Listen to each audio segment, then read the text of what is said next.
وَلْتَكُنْ مِنْكُمْ أُمَّةٌ يَدْعُونَ إِلَى الْخَيْرِ وَيَأْمُرُونَ بِالْمَعْرُوفِ وَيَنْهَوْنَ عَنِ الْمُنْكَرِ وَأُولَئِكَ هُمُ الْمُفْلِحُونَ. Saudaraku seiman, ada poin penting juga yang ingin saya sampaikan dalam pembukaan kita. Setiap muslim dan muslimah, setiap mukmin dan mukminah harus menanamkan konsep dasar di benak dia. Kalau dia bermuamalah, dia berinteraksi sebenarnya dengan Tuhannya Allah Subhanahu wa taala. Apapun yang ada di muka bumi ini, interaksi yang terjadi antara anak sama orang tua, saudara dengan saudaranya, kerabat dengan kerabatnya, sahabat dengan sahabatnya, suami istri, ya. Ini semua adalah sebab-sebab yang Allah jadikan untuk meraih yang terbaik dari Allah Subhanahu wa taala. Jadi, konsep dasarnya adalah saya berbakti pada orang tua saya, senyum dengan mereka, menjenguk mereka kalau sakit, memenuhi kebutuhan mereka, mendahulukan mereka, ya, berbakti secara umum dan menjauhi yang durhaka bukan karena mereka kedua orang tua saya, tapi karena Allah Subhanahu wa taala yang memerintahkannya. Kalau itu Anda lakukan, maka semua akan bernilai pahala di sisi Allah Subhanahu wa taala. Demikian juga seorang berbuat baik dengan saudaranya, sanak kerabatnya, atau jadi bahasan kita suami istri. Anda tidak perlu, wahai muslimah, melihat ini suami saya secara fisik. Jadi kapan dia baik, saya baik sama dia. Kapan dia melakukan satu perbuatan yang saya tidak suka, maka saya benci dengan dia. Bukan begitu. Tapi muamalah Anda adalah antara Anda sama Allah Subhanahu wa taala. Allah telah menakdirkan laki-laki ini menjadi suami Anda, maka Anda patuh kepada Allah, ya, melalui dia. Ini poin penting. Ini konsep dasar. Anda patuh kepada dia karena Allah Subhanahu wa taala. Tidak lagi melihat fisik suami, paras wajahnya, keadaan ekonominya, jenjang sosialnya. Pada saat dia sudah mengatakan saya terima nikahnya dari ayah Anda, berarti dia siap menerima Anda sebagai istri, dan di saat itu hak dia full Anda wajib berikan, semua karena Allah Subhanahu wa taala. Kalau kita lakukan karena Allah, berbeda sekali dengan kita lakukan hanya sekedar mengejar urusan dunia. Kalau ada seseorang pergi haji misalnya, ini sebagai contoh saja. Biayanya besar, jaraknya jauh, ya. Dan meninggalkan pekerjaan dan banyak hal yang harus dikorbankan dengan orang pergi haji. Selain biaya, energi, waktu dan segala macam. Tapi subhanallah kita temukan orang yang ikhlas karena Allah Subhanahu wa taala, walaupun di Arafah, di Muzdalifah, di Mina, mereka tinggal di kemah, ya, walaupun ada AC di kemah tetap aja udara umumnya di musim haji itu panas misalnya. Kita temukan, selain daripada biaya yang besar, kita temukan orang yang ikhlas, pulang ditanya, mau haji lagi? Jawabannya apa? Mau. Karena dia tahu dia bermuamalah dengan Tuhannya. Tidak penting bagi dia tinggal di kemah, keluar biaya banyak, pengorbanan apapun yang harus dia korbankan termasuk waktu. Ya. Karena dia tahu dia sedang bermuamalah dengan Tuhannya dan dia tunggu dan berharap balasan dari Sang Pencipta Allah yang Maha Pemurah. Akan memberikan balasan yang melimpah luar biasa. Dan beda orang kalau pergi haji karena terpaksa. Hanya karena ajakan pasangan, hanya karena tidak enak sama lingkungan, hanya karena dapat hadiah saja. Bukan karena Allah Subhanahu wa taala. Dapat hadiah boleh. Lalu dia dikerjakan, tapi tetap karena Allah Subhanahu wa taala. Bukan karena kebetulan ada hadiahnya. Dia sujud syukur kepada Allah karena dapat bonus dari kantornya misalnya, atau dari salah satu kerabatnya, atau dari satu donatur yang memberikan dia biaya haji. Tapi tetap karena Allah Subhanahu wa taala dia kerjakan. Maka kalau dia kerjakan bukan karena Allah, kita akan temukan dia hanya pergi haji sekali saja. Kalau ditanya, kamu masih mau pergi haji lagi nggak? Jawabannya pasti tidak. Kenapa? Panas, udara, biayanya besar, harus luangin waktu. Cukuplah sekali seumur hidup, misalnya. Nah, sama dengan ini. Kalau Anda lakukan karena Allah Subhanahu wa taala, maka Anda mengetahui bahwasanya laki-laki ini Allah datangkan dalam hidup saya untuk saya meraih ridho Rabb saya pada dia. Seperti itu. Ya. Begitu juga suami pada istrinya. sama kasusnya. Dia tidak lagi melihat paras wajah istri, postur tubuhnya, warna kulitnya. Setelah Anda menikah dengan dia dan Anda pilih sebagai istri Anda, maka Allah, muamal Anda dengan Allah. Anda berbuat baik sama dia bukan karena istri Anda, tapi karena perintah sang pencipta Allah. Maka Anda akan maksimal dalam mendukung kebaikan-kebaikan dia, ya, mensupport dia, dan juga menasihati kalau dia sedang salah. Indah sekali teman-teman sekalian rumah tangga itu kalau seseorang melakukannya karena Allah Subhanahu wa taala. Di mana suami terus berpikir dari perbuatan baik ke perbuatan baik apalagi yang saya berikan kepada istri saya agar saya meraih tambahan ridho dan rahmat dari Tuhan saya, balasan dari Allah Subhanahu wa taala. Indah sekali kalau seorang istri sibuk setiap harinya memikirkan ridho apa lagi dari Allah yang saya bisa dapatkan dari suami saya ini. Maka mereka berdua saling bersaing, saling memperebutkan peluang-peluang untuk senyum, ramah, santun, melayani, mengabdi. Maka di saat itu Anda akan rasakan keajaiban firman Allah Subhanahu wa taala yang memang Allah jadikan sebagai tanda-tanda kebesarannya. Coba buka Al-Qur'an surah Ar-Rum, surah nomor 30 ayat 21. A'udzu billahi minasyaitonir rajim, surah Ar-Rum, surah nomor 30 ayat 21. Wa min ayatihi an khalaqa lakum min anfusikum azwajan litaskunu ilaiha wa ja'ala bainakum mawaddatan wa rahmah inna fi dzalika laayatin liqaumin yatafakkarun. Yang artinya, dan di antara tanda-tanda kebesarannya, N-nya besar kata ganti Allah, kebesaran sang pencipta langit dan bumi, satu-satunya Tuhan yang maha kuasa, Allah jadikan ini sebagai tanda-tanda, salah satu tanda kebesaran dia. Beriman tentang keberadaannya, ya, bisa dirasakan rahmatnya bagi orang yang menjalankan dengan baik, dan bisa dirasakan hukumannya bagi orang yang merusak.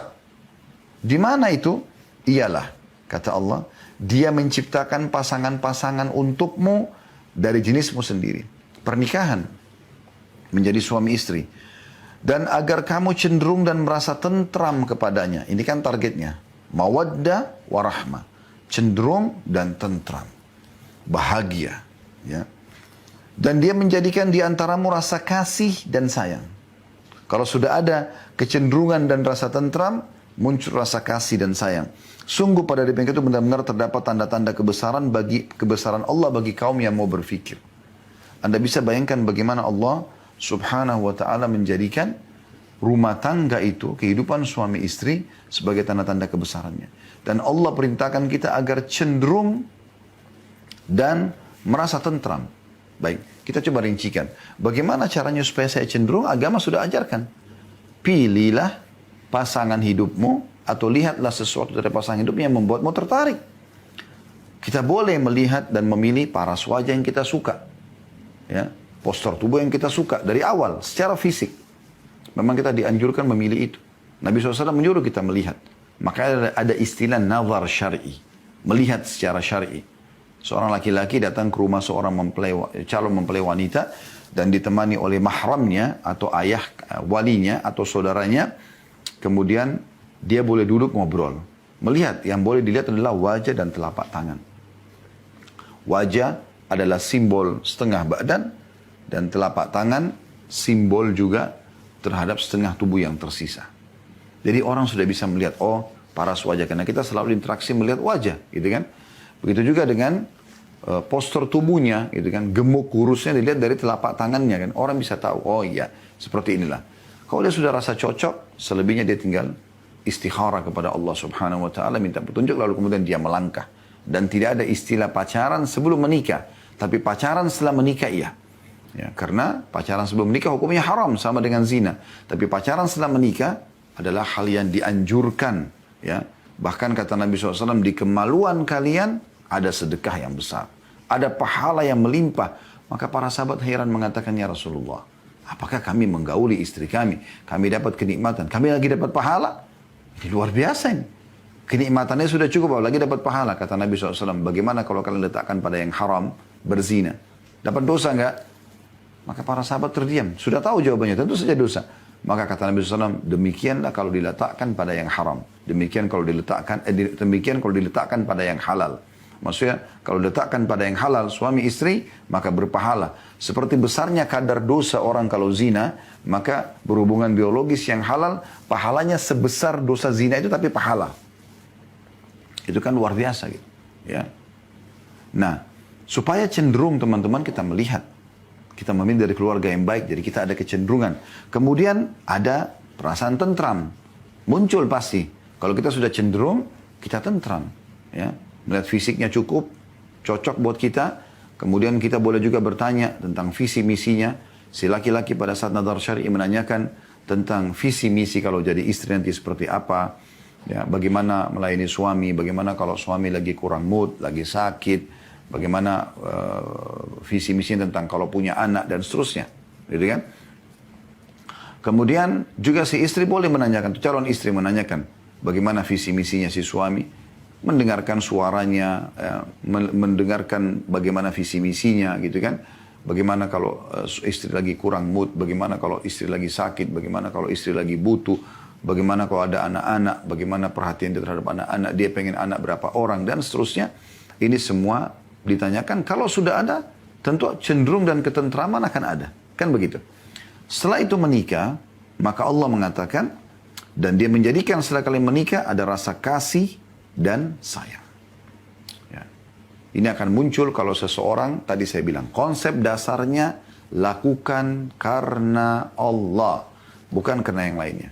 Bagi Anda yang ikuti acara kami ini, baik siaran langsung ataupun siaran ulang teman-teman sekalian, saran kami, kalau Anda dulu menikah, bagi yang sudah lama menikah pun, mungkin di sini ada yang sudah ikut, Masya Allah, sudah sepuh, mungkin sudah 10 tahun, 20 tahun berumah tangga, maka tetap teman-teman sekalian. Kalau dulu Anda menikah dengan pasangan Anda, baik Anda para muslimah yang menikah memilih suami Anda sekarang, ataupun ada muslim yang ikuti acara kita ini, ya, atau suami-suami ibu-ibu yang punya acara ini ikut juga ya, kepada istrinya. Kalau niat dulu karena hanya suka, karena perintah orang tua saja, karena nggak enak sama teman-teman, faktor umur, faktor ekonomi, faktor politik, karena keamanan misalnya, maka semua itu diubah niatnya.